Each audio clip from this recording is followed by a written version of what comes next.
negosiasi. Yang pertama ada pronomina.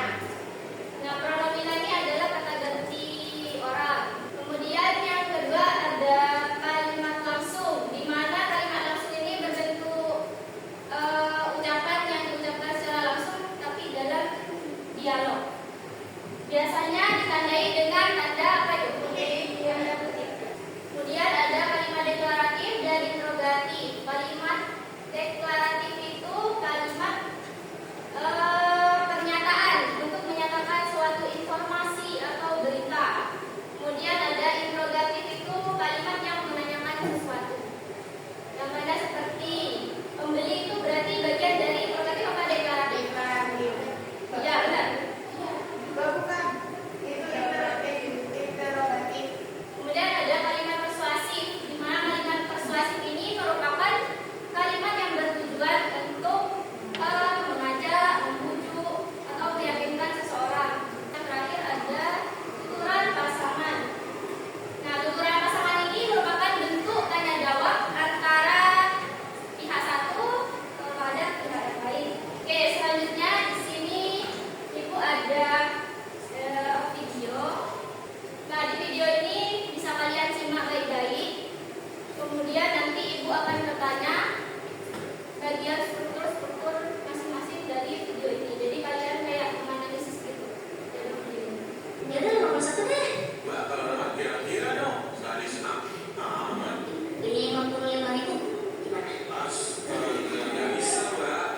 Berat sumur deh, nggak apa-apa. 55.000 kalau nggak boleh. Oke, dari video ini coba yang bagian orientasi siapa yang mau menjelaskan?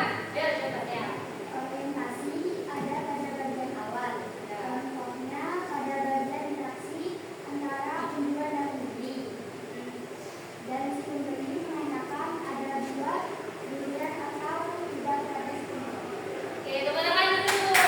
Selanjutnya bagian pengajuan siapa yang mau? Ya, coba. Pengajuannya itu pasti bagian pembeli nanya ke penjual tentang harga durian. Terus si penjualnya itu bilang kalau harganya itu 300.000. Ulangan dulu. Selanjutnya ada bagian penawaran siapa? Oke, ini. Nah, jadi untuk bagian penawaran itu ada di bagian saat ada interaksi dua belah pihak, di mana salah satu pihak itu melakukan proses tawar menawar. Dan di mana si pembeli itu menawarkan harga durian dengan harga yang jauh lebih murah dari harga yang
Pak, bisa tidak Pak harganya jadi 45.000 saja? Sebelum kami tutup presentasinya, mungkin ada tanggapan atau yang ingin ditanyakan dari kelompok lain? Izin menanggapi dari percakapan teks negosiasi tersebut, seharusnya tuh ya pada bagian si penjual yang kebetulan saya cari di gudang masih teksnya satu ini bukunya, terus yang sang anak bilang berapa harga buku ini Pak, itu termasuk bagian pengajuan bukan penawaran. Mungkin kita tadi kurang teliti karena dikejar waktu ya. Untuk Iya, tadi, ya. ya. Mohon maaf karena kita sudah meleset sedikit untuk strukturnya. Kami terima tanggapan dari kelompok 2. Terima kasih dan mohon maaf sebesar-besarnya karena ya ada keliruan dari kelompok kami. Untuk selebihnya mohon maaf. Wassalamualaikum warahmatullahi wabarakatuh. Waalaikumsalam warahmatullahi wabarakatuh. Terima kasih untuk kelompok 3 dan terima kasih untuk kelompok 2 sudah mendengarkan. Oke, dari presentasi tadi benar apa yang dari tanggapan dari topik tadi itu benar bahwa kelompok 3 itu menaruh yang ini kebetulan saya dari jejak masih tersisa 1 sampai 58 itu saja nak itu masih dimasukkan ke penawaran ya seharusnya ini masih pengajuan. Dari pembelajaran kita pada hari ini mungkin ada yang mau membuat kesimpulan dari yang dijelaskan tadi, angkat tangan. Ya coba bertanya.